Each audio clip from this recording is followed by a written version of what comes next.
बढ़ते हैं अगली खबर की ओर। बात करते हैं उन आतंकियों की जिन्होंने कायराना हमला किया टूरिस्टों के एक समूह पर जो पहलगाम पहुंचा था और मौज मस्ती के मूड में था, लेकिन उन्हें क्या पता था कि आतंकियों के रूप में मौत उनको वहां बुलाकर ले गई है। इन आतंकियों को अब मुंह तोड़ जवाब दिया जाएगा। पहलगाम हमले में शामिल हर साजिशकर्ता की पहचान की जाएगी और उनके विरुद्ध कड़ी कार्रवाई की जाएगी। रक्षा मंत्री राजनाथ सिंह की अध्यक्षता में इसको लेकर एक बैठक हुई है। पहलगाम हमले को लेकर रक्षा मंत्री राजनाथ सिंह ने हमले के बदले को लेकर सेना प्रमुखों से जानकारी ली है कि क्या कुछ विकल्प हैं उनके पास। आपको बता दें कि आज ही प्रधानमंत्री नरेंद्र मोदी की अध्यक्षता में कैबिनेट कमेटी ऑन सिक्योरिटी की बैठक बुलाई गई है और इस बैठक के लिए प्रधानमंत्री के साथ गृह मंत्री, रक्षा मंत्री, विदेश मंत्री और वित्त मंत्री जो फिलहाल बाहर थी वो वापस लौट रही हैं अपने दौरे को बीच में छोड़कर और वापस आने के बाद इस बैठक में शामिल होंगी, जिस पर तमाम विकल्पों पर विचार विमर्श किया जाएगा।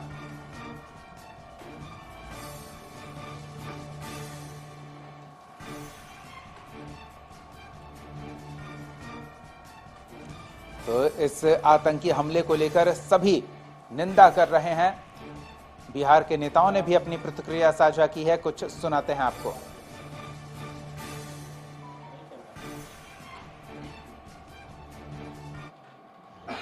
ऐसा हम लोग सोच भी नहीं सकते थे कि इस हिसाब से जो है टूरिस्ट पे जो है आतंकवादी जो है हमला करेंगे। आज जो खबरें आई हैं बिहार के एक लोग एक जो थे वो उनकी मृत्यु हुई है। हैदराबाद में शायद पोस्टेड थे, रंजन करके नाम है उनका। और जो भी लोग इसमें जिन लोगों की जाने गई हैं उन सब के प्रति हम लोगों की संवेदना है और गहरा दुख है हम लोगों को। और हम लोग चाहते हैं कि न्याय मिले और ऐसे जो भी आतंकवादी घटना हुई है अब सख्त से सख्त कार्रवाई भी होनी चाहिए और पूरे देश नहीं बल्कि पूरी दुनिया में जो अमन चाहते हैं, शांति, प्रेम, भाईचारा चाहते हैं, सबको एकजुट होकर के ऐसी घटना करने वाले संगठन और नेताओं को एक एक करके चिन्हित करके उनके खिलाफ सख्त कार्रवाई करना चाहिए। जो परिवार हताहत हुए हैं, जिनकी जाने गई है, इस संकट की घड़ी में धैर्य रखने के लिए ईश्वर से, भगवान से, अल्लाह से प्रार्थना करते हैं कि इस संकट की घड़ी में उनको संभल और ताकत। कल प्रधानमंत्री मोदी की रैली है मधुबनी में, आप लोग भी जा रहे हैं क्या? नहीं, क्यों नहीं। हम लोग का हमारा जो डिपार्टमेंट है ग्रामीण विकास विभाग, उसकी जितनी भी निंदा की जाए वो कम है। एक बड़ा षड्यंत्र है कि देश में अराजकता की स्थिति को पैदा करने के लिए इस प्रकार की जो आतंकवादियों ने इस प्रकार की जो घृणित काम किया है उसको सरकार को जो सजा देगी ही देगी, लेकिन इस प्रकार की जो मानसिकता रखने वाले लोगों को आज अवसर है। प्रधानमंत्री महोदय से, गृह मंत्री महोदय से मैं अनुरोध करूंगा, आप आगे बढ़ें, देश की संप्रभुता की रक्षा करें। पड़ोसी देश की कोई संलिप्तता नजर आती है तो कोई भी कदम उठाने से बाज ना आए। अपने पूर्ववर्ती नेता इंदिरा गांधी को याद कीजिए, लौ महिला को याद कीजिए, वो कैसा निर्णय लिया करती थी, कड़े फैसले लिया करती थी। अनुसरण कीजिए। आज भारत की जनता देखना चाहती है, जरूरत पड़े तो पड़ोसी राज्य में, पड़ोसी देश में, पाकिस्तान में घुसकर आक्रमण कीजिए, चुन चुन कर लोगों को मारिए। हम तमाम विपक्षी दल आपके साथ हैं। आज अवसर है। प्रधानमंत्री महोदय से, गृह मंत्री महोदय से मैं अनुरोध करूंगा, आप आगे बढ़ें, देश की संप्रभुता की रक्षा करें। पड़ोसी देश की कोई संलिप्तता नजर आती है तो कोई भी कदम उठाने से बाज ना आए। अब चलिए, ये तो स्पष्ट है कि देशवासियों में आक्रोश है और सभी सियासी दल के नेता, चाहे वो पक्ष के हों, विपक्ष के हों, ये मांग कर रहे हैं कि इसका करारा जवाब दिया जाए। जनभावना से हमने आपको परिचय कराया है, सियासी लोगों की क्या भावना है उससे आपको परिचय कराया है। हमारे सहयोगी राजीव हमारे साथ जुड़ रहे हैं, रांची से हमारे सहयोगी जुड़ेंगे, दिल्ली से हमारे सहयोगी जुड़ेंगे अपडेट के साथ। लेकिन पहले रांची से जाएं उससे पहले हम राजीव से जान लेते हैं कि क्या जनभावना है, किस तरह की कार्रवाई की उम्मीद लोग कर रहे हैं और इस पर जो सियासी लोग दबाव बना रहे हैं सत्ता पक्ष पर कि कड़ी से कड़ी कार्रवाई हो, क्या उसका कोई सियासी पहलू भी है? ये देखिए, रिएक्शन, कार्रवाई, ये सारी चीज़ें तो चल रही हैं, उस पर हम चर्चा नहीं करते हैं। एक चर्चा और कर लेते हैं। आज जम्मू कश्मीर बंद रहा। सोचिए कि पहली बार ऐसा हो रहा है कि कोई आतंकवादी हमला हो रहा है तो जम्मू कश्मीर बंद का ऐलान हुआ और जम्मू कश्मीर पूरी तरह से बंद हुआ। वहाँ के अखबार जो हैं काले रंग से छापे गए हैं। तो ये एक परिवर्तन तो दिख रहा है। राजनीति होनी चाहिए, सबको बोलने का अधिकार है, सब कुछ होना चाहिए, लेकिन अब जो दिखाई दे रहा है सामने, कभी कश्मीर में इस तरह की घटनाएं होती थी तो क्या होता था, रिएक्शन आते थे, राजनीति होती थी, लेकिन कश्मीर के लोग नहीं जगते थे, जम्मू कश्मीर के लोग। लेकिन आज जगे ना। बुधवार आज यानी कि आज सुबह से ही वहां हड़ताल कर दिया गया है, बंद कर दिया गया है जम्मू कश्मीर को। अखबार जो छपी है वो ब्लैक एंड व्हाइट यानी कि काले रंग से छापी गई है। ये बहुत बड़ा परिवर्तन है और इसको उस नजरिए से देखना चाहिए कि अब जो समझा जा रहा था कि जम्मू कश्मीर में परिवर्तन होना चाहिए और किस तरह का परिवर्तन, घटना हुई है, दर्दनाक हुई है। रोकना काम था पुलिस का, आईबी का, सबका काम था। फेल्योर है लेकिन परिवर्तन भी है। और इस परिवर्तन को सोचिए कि जब घटना हुई उस समय हेलीकॉप्टर आने में देरी हुई तो वहां के स्थानीय लोगों ने अपने टैटू से घायलों को अस्पताल पहुंचाना शुरू कर दिया। पहले नजर में तो वो भाग खड़े हुए, चूंकि सबको अपनी जान प्यारी है। ये आया कि वहां के लोकल लोग भाग खड़े हुए, तो भाई सबको अपनी जान प्यारी है, सभी लोग भाग रहे थे, वही लोग नहीं भागे।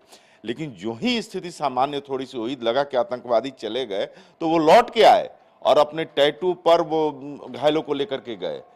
ये परिवर्तन नहीं दिखा। पहले क्या होती थी, आतंकी घटना होता था, अगल बगल के लोग तो जानते नहीं थे, कुछ बताते तक नहीं थे। अब तो सामने आ रहे हैं, ले जा रहे हैं घायलों को।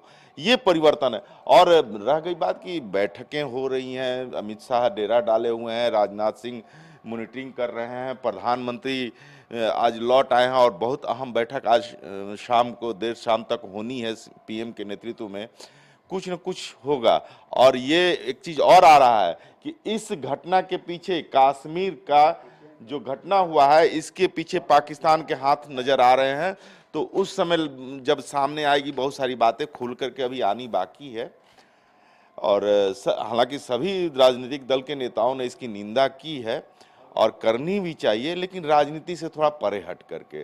ठीक है, फेल्योर तो है, सरकार प्रयास करती है, कहीं न कहीं से ऐसा लूज फॉल्स हो जाता है कि ये इस तरह की घटनाएं हो जा रही हैं। और टारगेट किया हुआ है।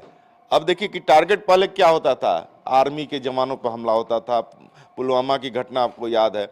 लेकिन अब कहां टारगेट किया जा रहा है कि कश्मीर को कमजोर करने की, जम्मू कश्मीर को कमजोर करने की टारगेट हो रही है। ये बात लोग समझ रहे हैं, इसलिए परिवर्तन दिख रहा है, लोगों की सोच में, लोगों के व्यवहार में परिवर्तन दिख रहा है। चलिए हम फिर आएंगे आपके पास राजीव। हम रांची का एक बार रुख कर लेते हैं, सहयोगी राहुल हमारे साथ जुड़ रहे हैं, फिर दिल्ली से जुड़ी हलचल भी अपडेट आपको पहुंचाएंगे। सहयोगी अंकित हमारे साथ जुड़े हुए हैं। पहले राहुल से जान लेते हैं, जनभावना क्या है इस पहलगाम में हुए आतंकी हमले को लेकर, सियासी लोग किस तरह का बयान दे रहे हैं? जी राहुल।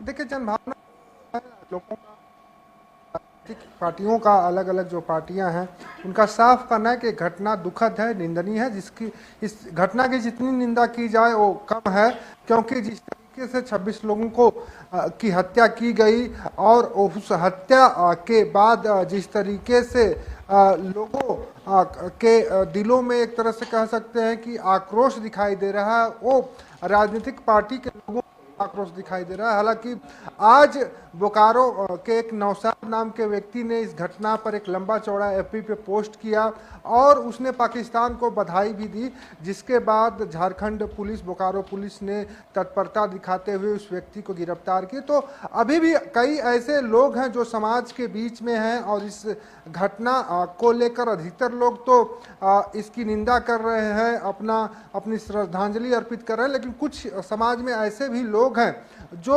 इस घटना के पीछे अपना कोई न कोई मकसद बचा रहे हैं। हालांकि डॉक्टर इरफान अंसारी जो झारखंड सरकार में स्वास्थ्य मंत्री हैं, उन्होंने भी प्रेस कॉन्फ्रेंस की और उन्होंने दुख व्यक्त करने के साथ साथ एक प्रश्न चिन्ह भी खड़ा किया कि जब जब प्रधानमंत्री विदेश दौरे पर जाते हैं तब देश में इस तरह की घटनाएं होती हैं।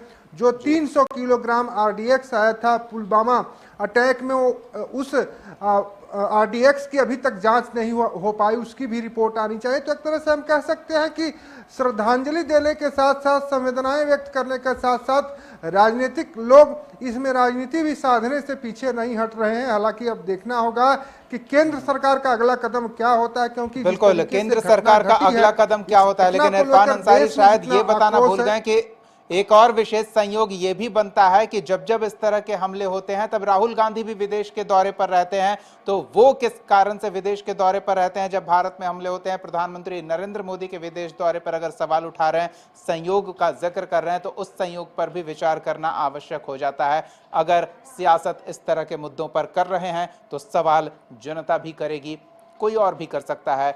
जनता की भावनाओं से हम अवगत करा रहे हैं। फिलहाल दिल्ली का रुख कर लेते हैं। दिल्ली में किस तरह की गतिविधियां देखने को मिल रही है? Central committee on security cabinet की बैठक होने वाली है और उससे जुड़ी क्या जानकारी मिल रही है, क्या प्रतिक्रियाएं आ रही है, क्या मिजाज सरकार का दिख रहा है, मोदी का, अमित शाह का दिख रहा है? सहयोगी अंकित से जानते हैं। जी अंकित। बिल्कुल, निश्चित तौर पर देखिए कि कल जो हृदय विदारक घटना हुई है वो काफी पीड़ा और वेदना से भरी हुई है। गृह मंत्री अमित शाह लगातार वहां पर डेरा डाले हुए देर शाम को दिल्ली पहुंचेंगे और प्रधानमंत्री नरेंद्र मोदी की उपस्थिति में एक बड़ी बैठक का आयोजन किया गया है। इस बैठक में जो तमाम जो सुरक्षा एजेंसियां उनके मुख्य सलाहकार मौजूद रहेंगे और रक्षा मंत्री, गृह मंत्री और इसके साथ में विदेश मंत्री, वित्त मंत्री भी मौजूद रहेंगे। आगामी समय में किस तरीके से काम करना है और किस तरीके से जवाब देना है, ऐसे में जो लगातार जांच एजेंसियां उनकी तरफ से जो आतंकवादी हैं, उन 3 आतंकवादियों के स्केच जारी कर दिए गए हैं। घटना स्थल पर तमाम कॉम्बिंग की जा रही है। तमाम जो सुरक्षा की दृष्टि से अगर हम बात करें, बीएसएफ, आर्मी या फिर जो वहाँ की स्थानीय पुलिस है वो भी लगातार चप्पे चप्पे पर तैनात की गई है और निगरानी की जा रही है। आतंकियों को ढूंढने का सर्च ऑपरेशन जारी है। गृह मंत्री अमित शाह लगातार जो तमाम वरिष्ठ अधिकारी हैं उनके संपर्क में है और जो वहाँ के मुख्यमंत्री अब्दुल्ला हैं उनकी तरफ से कहीं ना कहीं जो मृतक परिजनों को 10 लाख रुपए का अनाउंसमेंट, आर्थिक सहायता राशि देने की घोषणा की गई है। निश्चित तौर पर जो घायल लोग हैं उनको 2-2 लाख रुपए की देने की घोषणा की गई है। तो कहीं ना कहीं सरकार की जो संवेदनाएं हैं और जो तमाम हमारे जो टूरिस्ट वहां गए थे उनके साथ इस तरीके का घटनाक्रम हुआ, उन लोगों के प्रति तमाम जो सत्ता और विपक्ष के लोग हैं वो लगातार अपनी संवेदना व्यक्त कर रहे हैं।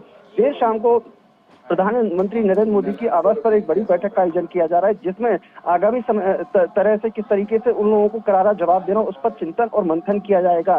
अभी थोड़ी देर पहले एक बैठक दिल्ली में यानी कि देश के रक्षा मंत्री राजनाथ सिंह के आवास पर एक बैठक हुई, जिसमें तीनों सेनाओं के प्रमुख अध्यक्ष थे और कहीं ना कहीं किस तरीके से इस जो घटनाक्रम हुआ इस पर चिंतन और मंथन किया गया। वो तीनों सेना अध्यक्ष हो सकता है कि शाम को प्रधानमंत्री नरेंद्र मोदी की बैठक में भी सहभागिता करें, क्योंकि दोपहर में जो आज बैठक हुई है वो काफी हाई लेवल की बैठक हुई है और जो सामने चीजें निकल कर आ रही हैं कि जो आतंकवादी थे वो कहीं ना कहीं पाकिस्तान से उनका एकदम सीधा संपर्क निकल कर आ रहा है। तो वहां पर सर्च ऑपरेशन की दृष्टि से अगर हम बात करें, गृह मंत्री अमित शाह ग्राउंड जीरो पर जाके हवाई दौरा भी करके आए थे और वहां जो तमाम सेना के अधिकारी हैं उनसे जाके पूरी जांच पड़ताल की थी और वहां पर कैसे कैसे क्या घटनाक्रम हुआ वहां पर भी पहुंचे थे। उसके बाद जो तमाम पीड़ित लोग हैं और जो घायल लोग हैं उनसे मिलने के लिए अस्पताल पहुंचे थे। तो निश्चित तौर पर प्रधानमंत्री के आवास पर तकरीबन 6 बजे एक हाई लेवल की मीटिंग रखी गई है, जिसमें तमाम जो प्रमुख लोग हैं वो मौजूद रहेंगे और किस तरीके से करारा जवाब देना उस पर चिंतन और मंथन किया जाएगा।